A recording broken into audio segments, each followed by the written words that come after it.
All right, what's up, guys? Welcome to one of my episodes in the podcast. I'm bringing on a very interesting and important guest to me, Aubrey Packard. Aubrey happens to be my ex-wife and still remains to be the mother of my children. That didn't change. It hasn't changed at all. No. And it's been good. So Aubrey and I have had a really fun and interesting story, and I want to just give a quick little background on her. So Aubrey has probably been one of the people that has been through more challenges and more crazy situations, and has found a way to be able to get past it. And that's why to this day, Aubrey and I are still very amicable, basically best friends still. And we've had a great time over the last few years. Our kids are thriving, and so Aubrey's one of the smartest people, and I want to bring her on because, you know, with our interesting story, you know, there's been a lot of challenges, and there's a lot of reasons why Aubrey could have, I guess, got bitter or whatever, but the fact that I am so happy that my kids are with her full time, you know, that's a huge compliment, because you know how slow I am to trust people. Right? That's true. And the fact that I would rather nobody else be with our kids full time than you, it shows a lot about who I think you are. That's so kind. Yeah, so I'm a kind guy. You are. Actually, I'm a badass, but. Oh, okay. So what I want to do is short and sweet. I just want to pick Aubrey's brain because a lot of the things that she has overcome happens to be very universal, in my opinion, and things that a lot of people are dealing with. So let's jump into it. Yeah. So, well, thanks for letting me have a pillow for comfort. I dressed comfy. I went to the dentist today, and I still can't feel from here over. But the time we had here getting everything set up really helped. So the fact that you still did it, I really appreciate that. And why not? Aubrey does thrive with comfort, so you know, she's wearing sweats and got her pillow. But for this first round, I just was like, you know what? I'm just gonna come as is. I love that. So this is one of the earlier episodes, and I promise you guys, if y'all listen to Aubrey, she's got a lot of nuggets. And so I'm gonna ask her a few questions, and you know, feel free to share your experiences. You know, feel free to get into maybe even some of our story if you need to. That helps. But I will say, guys, that at some point you're gonna have to hear some of our story, because the fact that Aubrey and I can be such good friends and so co-parent so well together, I think it's really cool. Yeah. There's so many marriages that end, I feel like there's unnecessary hatred and anger. Yeah. And I don't know, it's just, for me, it's a huge benefit to not be fighting with you all the time. Oh my gosh, yeah. You know, I think Shay helps a lot with that too. Oh, I was thinking about it, and I think it's easier always to talk about things in hindsight. And so maybe we don't have enough time under our belts to be any type of expert for how to get divorced and be good co-parents. But I can feel like I'm saying, I think we're doing okay right now. Like I have enough, like maybe more time would give me more articulating ability. Right. But for the time that we've been doing it, I'm like, it seems really honest. Yeah, I want to get into this, Aubrey. So, okay, you came from a background where you and I were both raised in a very strict religion. Yeah. I think potentially lots of rules. Lots of rules, arbitrary rules, in my opinion. So rules that I think might not have been so clear on why the rule was made, maybe. Does that make sense? So, well, you've been, ever since I've known you, you question things like that all the time. And by you questioning those things, just being in proximity to you, it gave me space to have more questions. I didn't know that. Yeah. That's cool. So I feel like you know, as people hear your story, and guys, I'm gonna leave all the links for anything Aubrey wants to share. She's got stories, and she's actually an incredible writer and artist. So I'm gonna leave any links and stuff that you want to feel free to share with her story. But I want to suffice it to say that Aubrey has every reason to have just gone to the dark side, like Anakin Skywalker style. And there were times where you attempted to, like you were close. You were super close a few times. It's not that I haven't touched darkness. I feel like if I would have been through things that you've been through, I think I would have just been to the dark side. But so here's my question. You had so many social norms, so many identities that people put on you. And for example, your sexuality, your womanhood, your religion, and what the religion might have, even what that entails, is being a certain type of woman, being a mother, like serving your husband in this way and whatever, and not asking certain questions, and even in school and even by your parents, and we're not here to dog anybody or anything, but I do want to get down to the nitty gritty. How were you, what were some of those norms like getting locked in your head, and then how did you break out of them? How did you recognize them, and how did you break out of them and start finding more of your confidence and your true self? It's such a good question, and it gives me a lot of liberty to choose what few phrases I could start with. And then if you want to just jump in, you can totally jump in. Yeah, I might be asking questions here and there, but yeah. So this is the type of question that you literally could talk about for hours and hours and hours, and you may not give it enough credit. But when we talk about identities and the different selves that I've had to be, that I've tried to perform as, that I've learned the qualities of, I think I've done enough different variations of identities to experience it as, I try to explain it like train tracks. Okay. And you and I have talked about this a little bit, but I feel like people write out stories, and the story works for them. And this booklet with these rules and this table of contents is what they call a good life. And then they prescribe it to a general audience, but it's really their story, their findings. Okay. And then they're giving out through their paradigm of experience, and whoever taught them that story, they're now propagating what they thought worked for what filled them, and then they're adding their creative juice to it to make it feel original. Can you, I really love that. Can you, yeah. Just because I get what you're saying, but can you go into that just a little more? So when they create their own story, just for people to understand, so what is that? What do you mean by the story? And then when they put it on someone else, what does that actually entail? Can you give a quick summary of what that means? Okay, sure. So we'll use religion. Okay. That's easy. God as this ethereal entity is known as a bunch of different names in a bunch of different cultures. Okay. So the character of God is called Abba here. It's called Vishnu here. It's called Jesus or Heavenly Father here. Elohim or whatever. And all of those different names to call God comes with characteristics. Some of them all share the same ones. And they come with stories. And they usually come with a person who found this God. Okay. That person now is receiving information from this named God, and that person is now telling others the information they receive from God. So for this one, it's Buddha. For this one, it's a prophet, or what we call a prophet. And so there's this authority figure who got in touch with the divine intelligence. And then they give us the information that they say they gain from the all-knowing entity that is whatever deity name. And that's the example I'll use. And then what that does is this person, a prophet for example, lays out a rubric and says, follow this rubric because it works and it gets you where you want to go. And then people, through coercion, charisma, circumstances, relationship, networking, looking for a certain answer, they find that they like that train track.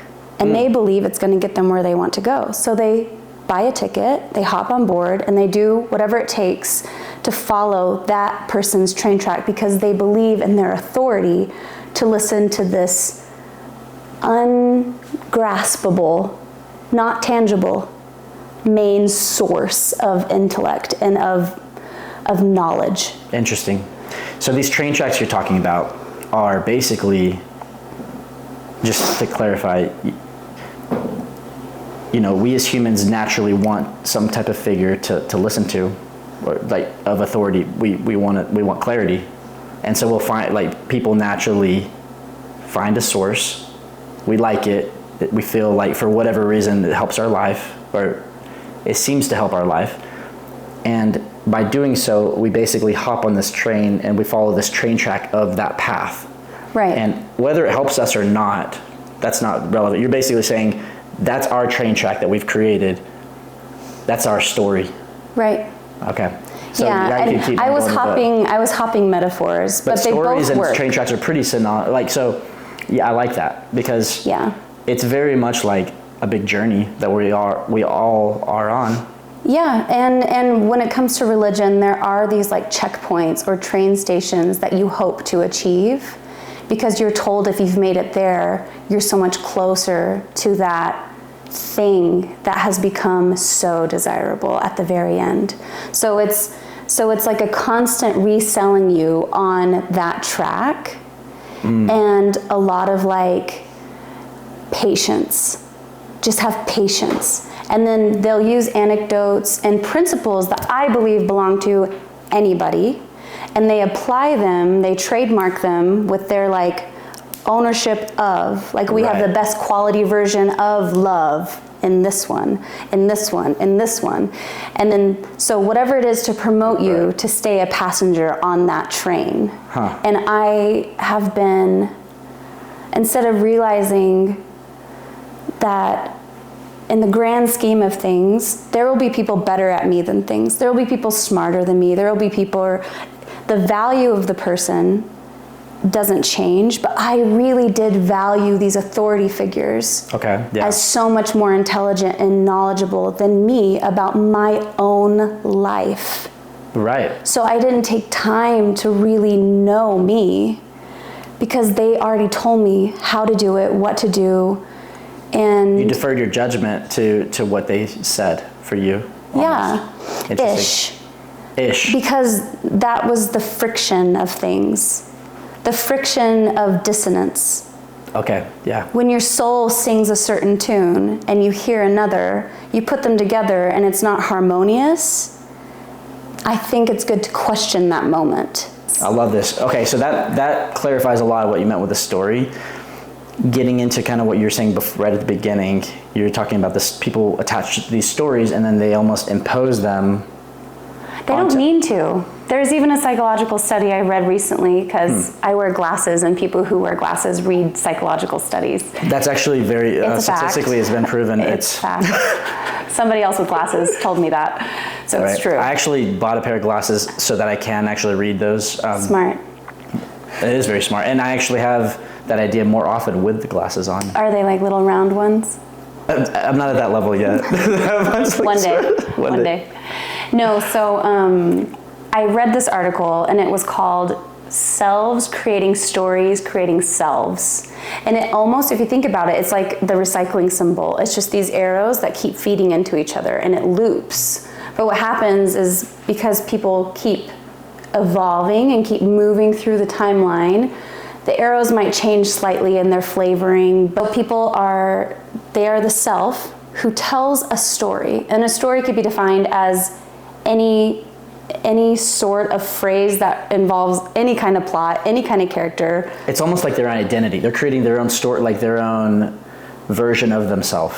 Yeah, and they're putting out those stories, and those stories are shaping other people's selves, because as much as we want to act like these autonomous entities, we are influenced by others. Right. Yeah, and I hear what you're saying too, with people either consciously or mostly probably subconsciously imposing their stories or beliefs onto people. Yeah, I think a lot of people do it because it really has served them. I try to not think of people as such malicious and manipulative sources anymore. I think they're doing the best they can with information, and they can only speak on that information. Okay. And so we're constantly hearing information, processing it, and then putting it out into the world for others to hear, or just for us to reinforce in our own self. And so when you're asking me, how did I get here from here? The here I'm talking about that we're kind of establishing right now is a more train track way of life, which did not serve me, because when you're following another person's path, there could be goods to it. But when that path is as rigid as a train track, it's not a road that you can, a train is something that's a lot more... Doesn't budge. Yeah, and the pacing of, and you're not even the one really steering it. It's not like I was a conductor on the train. Right. I was a passenger on someone else's predetermined train. And every time I hit dissonance with the path, with the way it was going, that would cause such like inner conflict that it just took a long time to get off of the train that I was born onto. Yeah, I would even say, to one step further, to add on to that, it takes time to recognize that you're on someone else's train too. There's a saying that plays into that. It's one of my favorite sayings. I actually just wrote a poem about it. It's called the fish is the last to know about water. And what that says is it challenges the idea that, and I think I might have told you this before, but it challenges the idea that a fish is surrounded by ocean. Let's say it's an ocean fish, and then this will be true. It's surrounded by ocean. It's noticing the corals, it's noticing the tides, it knows its depths and where it should go, it knows its families, it knows the predators, but it may not even notice that thing it's surrounded by because it's so normalized for them. So it doesn't even question the water it's swimming in because it's so distracted by the other parts of what's contained in that. It might not even know it exists. It might not even recognize like the existence of the water. Exactly. And so I don't even think I realized how I didn't have the meta ability, maybe because my prefrontal cortex wasn't even developed, that I was able to zoom out and see it as a train track, and then notice there's a lot of train tracks, a lot of people with a lot of answers. Right. And maybe there isn't just one ultimate, and maybe it's okay that this train track doesn't fit me the way some authority figure said it would. Maybe it's okay that this person could be fallible also and wrong. And then maybe that levels everybody in a way. And maybe the one who should have the most authority should be the one dealing with every consequence of the action. And that would be me, because I'm making the choices, dealing with the consequences. So maybe I should have a little more authority over the direction and the way I move through life. And maybe the way I move through life best is not a passenger on a train, but more like a bird with the sky and the whole world available. And so just changing the narrative for me helped.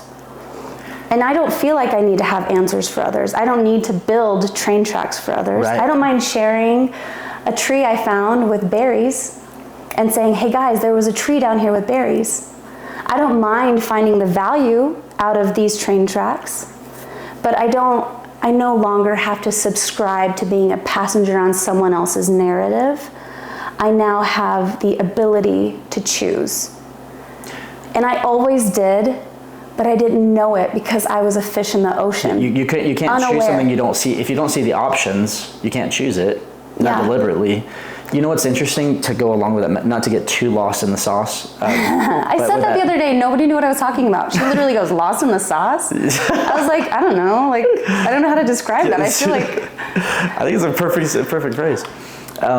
So if you go, like the fish in the water, sometimes they can deceive themselves and say, you know what, I'm going to become a critical thinker. I'm going to really start analyzing the world around me.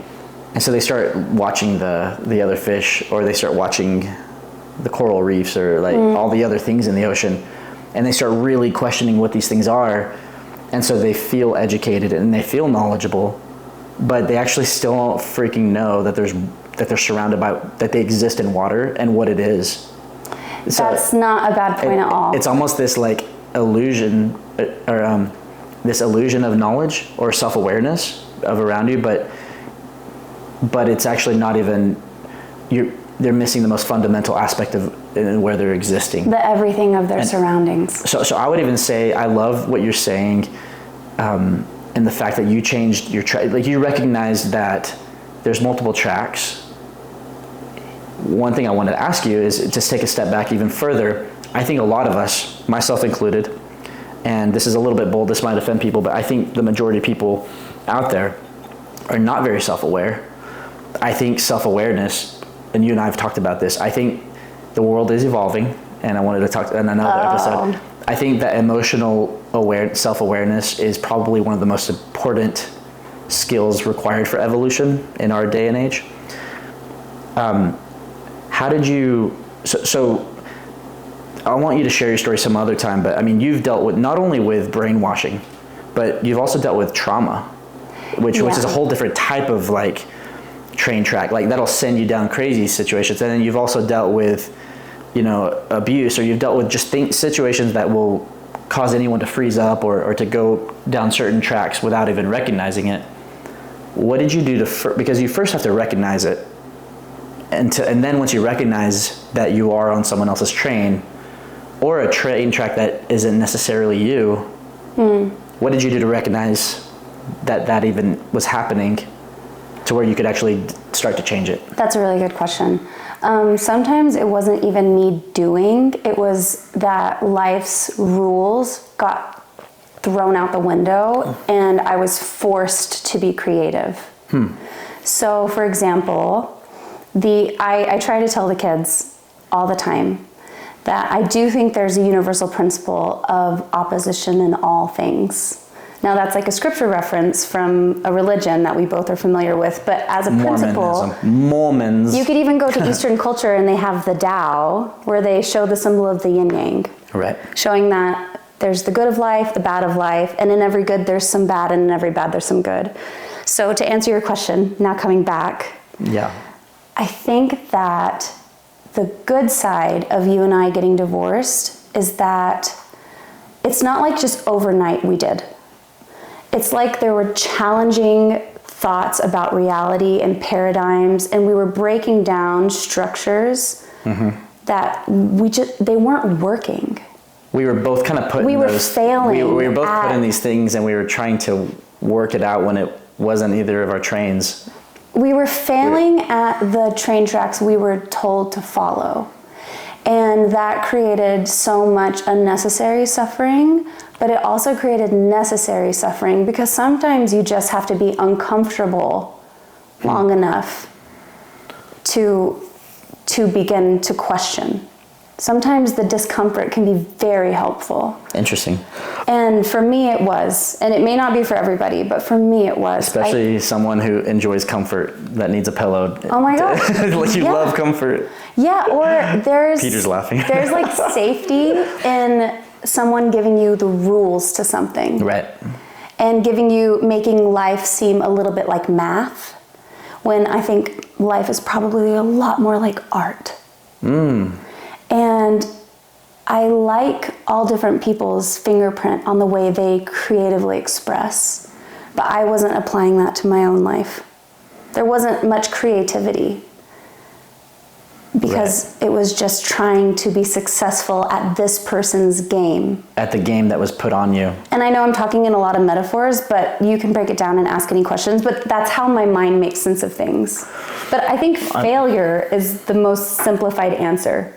How did you learn? I'm like, because trying it these 7 ways didn't work. And maybe by try number 8, remaining creative enough to keep trying different things, found the thing that created harmony in me. I love that. And so just to add on to it, I've experienced significant pain, like physically and emotionally, and I know you have too, probably more than almost anyone I know. And I've seen you in your rough moments, like where you were having very tough life moments, right? Yeah.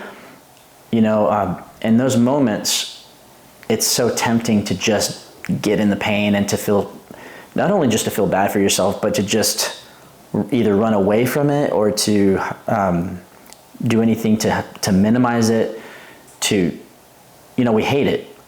And it's so difficult. But if there's a way, and this might sound a little cheesy, but I think what you're saying, if there's a way that you can somehow make peace with it and use it as a tool to analyze yourself, right? And use it as a way to be the fish to analyze your living space. It's kind of like the scientific method. It's like scientific method all the time through life. Right. You create hypothesis on a certain attribute, aspect, problem. And then you try to come up with a possible solution, and then you test it by making choices. And then as you're testing it, you look back and you notice if you see any type of results. And then you critically look at those results and you say, are these the results I was hoping for? Or are these consequences sending me somewhere different that I didn't want to go? Mm-hmm. Well, if it feels good, I keep going, because I use very basic things as my drivers. Like what? And I try to stay very open with the details. What are those basic things? Because we'll wrap this up soon, because I feel like you've done such a good job explaining this, but I do want to... I don't know. This could be hours. This could be hours. This topic is hours and hours. We're going to be talking about this so much. So, because what I want to really do is, this is still early on. This is the first time you've been on here, so we won't get too deep in the sauce. But there's so much, guys. I promise you. Like, if you hear Aubrey's story, it's the most fascinating story. I think you should write a book on this someday. I'm working on it. I know. That's marketing. She's gonna be my sugar ex mom. No.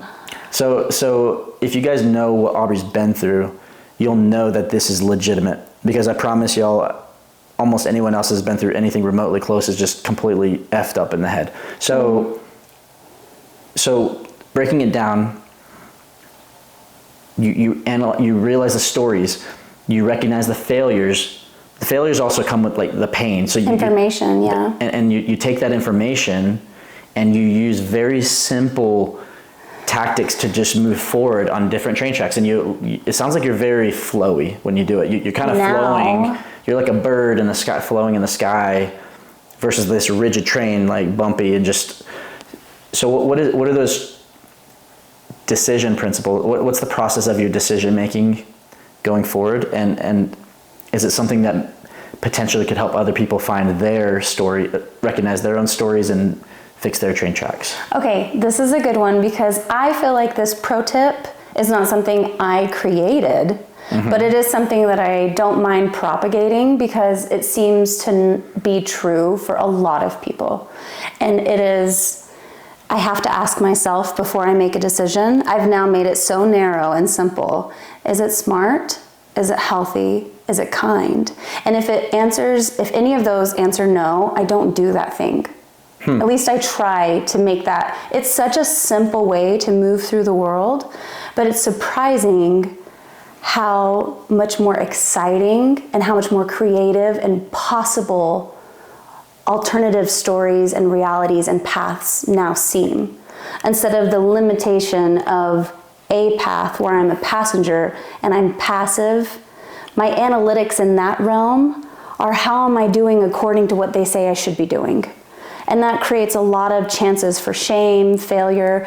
But over here, whenever it's more like an open sky of altitudes, and I pick a place where I can land and I can have a nest, right. I can have things that are, it's not that I'm untethered, it's that I'm simplified with my decision making. Is it smart? Is it healthy? Is it kind? Any of them say no, I don't do it. That's interesting. And then what I'm trying to do in the meantime between those choices is to get smarter, to get healthier, and to get kinder. So then my filter is more fine-tuned whenever I say, is it smart, is it healthy? Your discernment is a little sharper, and you're able to be aware whenever, I love that. And I think a lot of people would do well with that formula. And what's cool about it is you're giving them permission. Maybe for them it's all three of those or two of those, and they might have another element. Like for me, for example, one huge thing for me, my train, whatever my story is it allowing me to be more free, right? Like freedom in every aspect, emotionally, physically, like, and is it binding me down, or in the long run, or is it freeing my soul, right?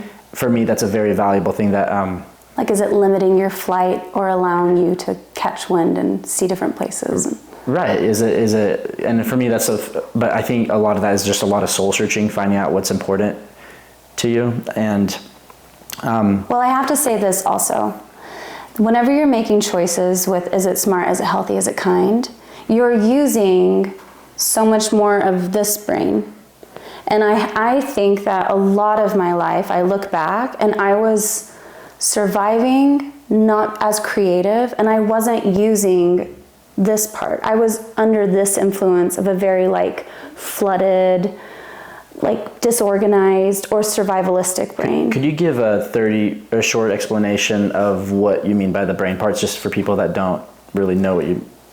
I actually don't even know what the front part is, but... Okay, this is a fascination of mine, but I'm not claiming to be any kind of expert. Okay. So it's a fascination point, something that I like to dip my toes in often because I find it so compelling and it feels important.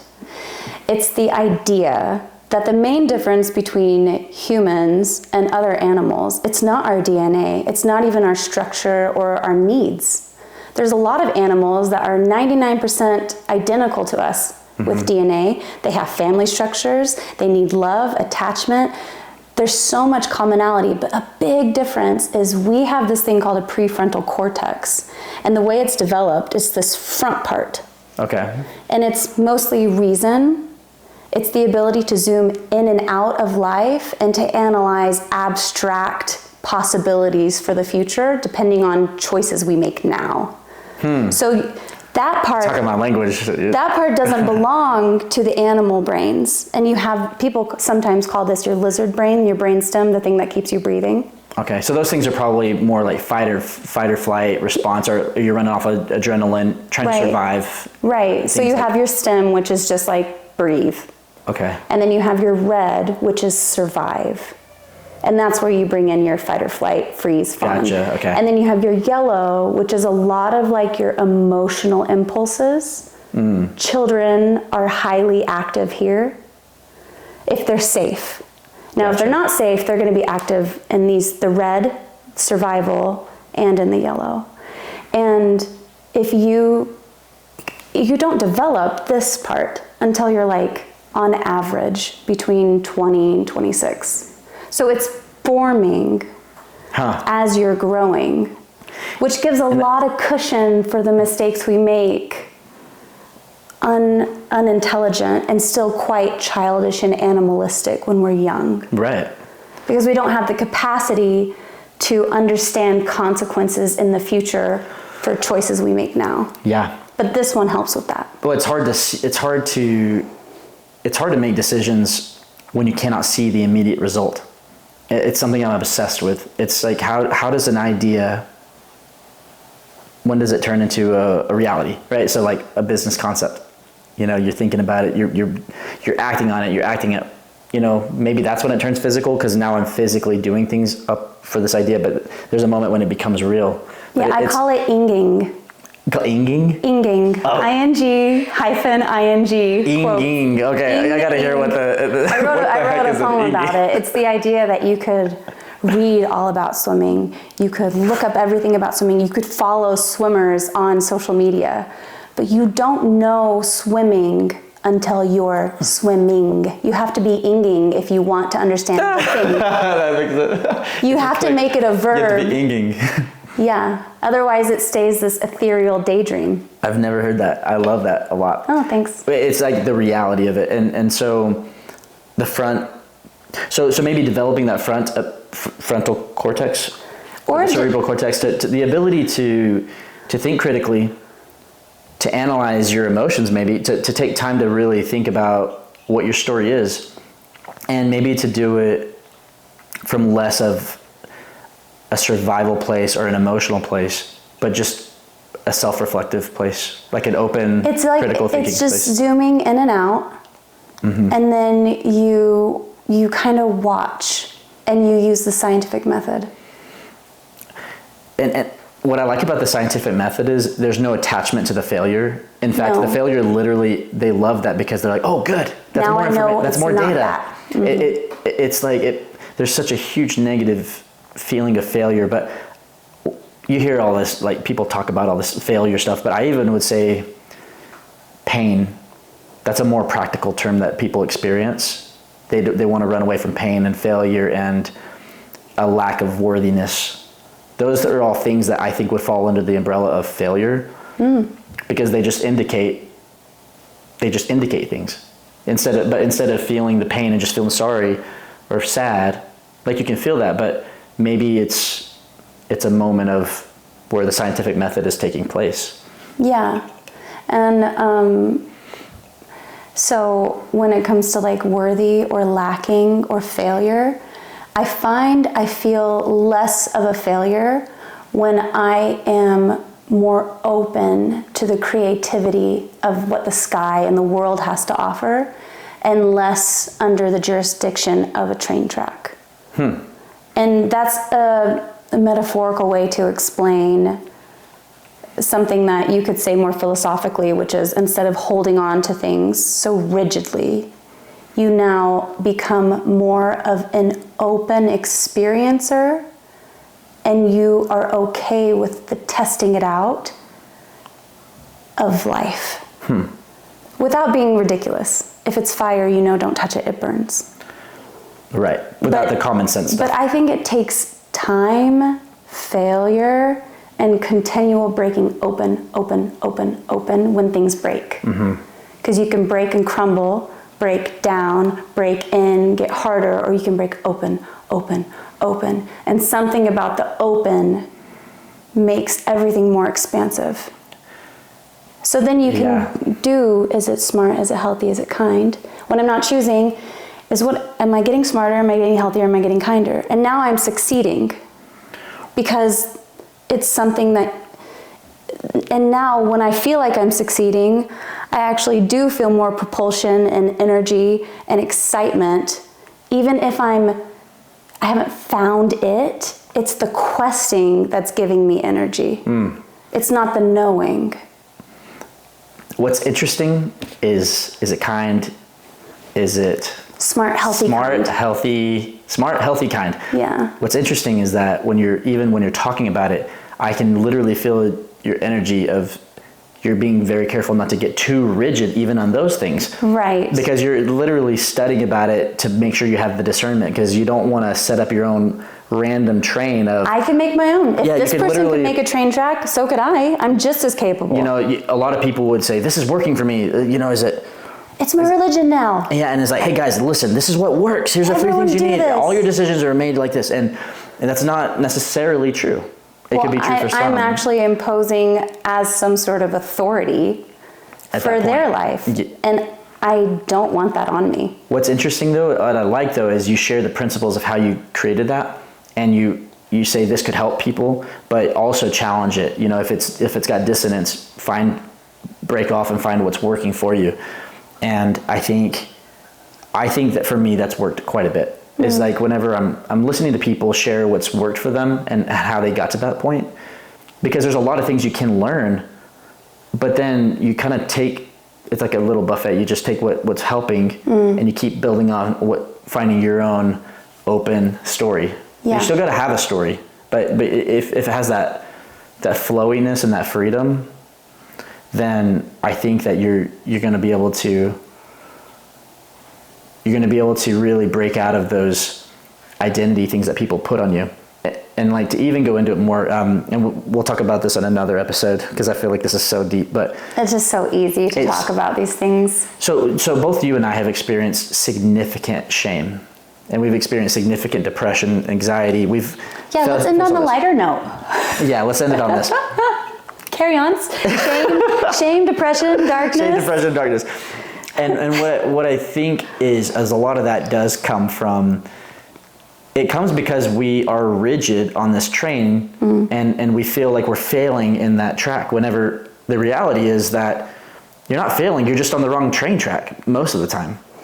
And so like whenever you find your own track, the shame automatically starts kind of dissipating without you saying, I got to get rid of this. I got to stop thinking those things.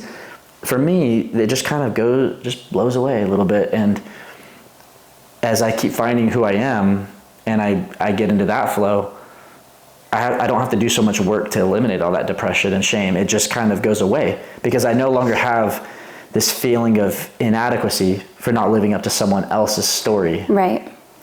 You know? And anyways, I think that you've done a really good job with that. And do you have any, like, if you want to summarize this up in just a few points to wrap it up, or giving people principles to help them find their story? Yeah. What would you say? Okay, well, first off, I'm going to show a paradox. There are some train tracks that have value and a place for some people. I just so happen to be, I've told you this before. You're a bird. I just so happen to be a bird. And birds shouldn't be on trains so long. So it's so interesting that we have the birds, but then we have all the different type of birds. I kind of play that same principle for humans. So human is this one concept, and we do have things in common with every human, but what about all the differences? Mm-hmm. And how do we make space for all the differences? And whatever type of human species category I fall under, train tracks did not work for me. Now, as you were saying, what you like to do in this podcast is to just like present gold, things that we maybe have found as gold, that actually fits with my world paradigm perfectly, because I call it mining or puzzling, but let's go with mining so we can keep the gold as a through line. Okay. And as long as I can get gold in a day, that's a pretty great day. Even if it's just, if I read a book and 20% of it feels like gold, it's worthwhile. Because you can, like you were saying, take the gold. And then the rest of it, let it live true for whoever that was that claimed it. Without judgment. Yeah, let it ring true. Let it ring true for whoever. You can judge, but don't condemn. Right. Don't have finality to your condemnation of someone. You can judge it as like, well, thank you for that gold. And so if I'm getting gold in a day, it's a good day. Because I'm closer to being wealthy and to having enough capital to make really good investments in my life. Like, I want to gain my inner bank, my soul bank with gold. So then what is flowing in and out of me continues to be valuable. And I'm just getting started in so many ways, because I think a lot of my life, I wasn't even in such a conscious place of reason, because I was a victim to emotion, and I was under, even if it was a not real, it felt real threat of survival. Right. And that's what values people on trains, is it gives them that cushion, feeling like, well, it fills the need of survival. But it doesn't feel creativity. I don't know if that answered your question. It does. So good. It's so good. I don't even want you to change that. I just want you to expound on one thing to end it on. Okay, yeah. How do you know if you're getting gold every day, it's a good day? Yeah. I like that saying. How do you know if it's gold or not? Oh my gosh, that's such a good question. It's different. It's different. It's when, if the momentum in me, that inside energy, because we have like a physical energy, but we also have a heart energy, right? Like, I could sleep 12 hours and still, because of depression or something, I'm tired. Right. So when I'm talking about this gold, I'm talking about gold for like the soul of me. Okay. And it's almost like that's my fuel source. So that gold now fuels my soul. And so if I feel that I'm able to move smoother and have more flow, and I'm not meeting resistance, if it's giving me more like aerodynamics as I'm flying, that's when I know there's gold. Even if I don't conceptually understand it, my being, because I've been able to like try and attach more to that part of me, it knows. And so I just kind of follow it, and usually it makes sense later to my head. Right. You know what I mean? Makes sense. It's not always something I recognize with my head. it's like, it's not even just an emotional feeling, and it's not a logical thought. It's an enhancement of your soul. It becomes fuel, like a Hot Wheels track. If I feel I'm slowing, I'm still going to be mining, but I'm like, man, it'd be nice to hit gold. Yeah. And then when I hit it, it gives that rush of voom, and now I can take on the next loop. I literally feel that feeling from hearing you say that, for example. Like I think most people would, because it's something that will generally be able to use to help define my story. It doesn't make me feel more rigid. It makes me feel like, oh, I have something that can help me see more. I'm looking for gold. Yeah. But like that that knowledge to know if something's gold. Yeah, it's an inner propulsion. It's hard to describe, but it's like a... Well, people call it enlightenment, inspiration, prompting, guidance, the spirit. There's so many different words from so many different deities and authority figures.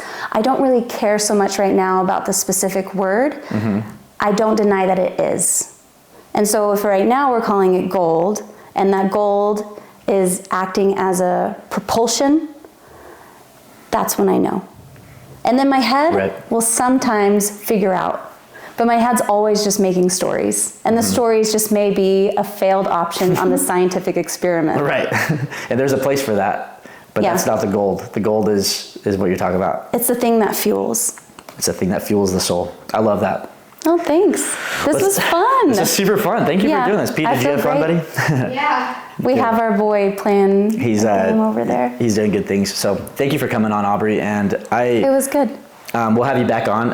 I want you guys, if y'all have found some gold nuggets from this, I want y'all to follow Aubrey's story. This is our first one, so I didn't want to dive too deep in it, but there's just, it's crazy. It's crazy, and honestly, a real life miracle, the fact that you've overcome all this stuff, and the fact that I agree. It's not really me. I can't really toot my own horn too much. A lot of it is like circumstances. There's literally some kind of thing. You've tapped into some kind of supernatural thing to help you overcome a lot of these things. And I'm really proud of you, but I'm also, I feel like people need access to that. And so so we're going to get you back on, and we might dive in a little deeper next time. But for now, I really appreciate you coming on. This is perfect. Oh yeah, that was so fun. Cool. Cheers.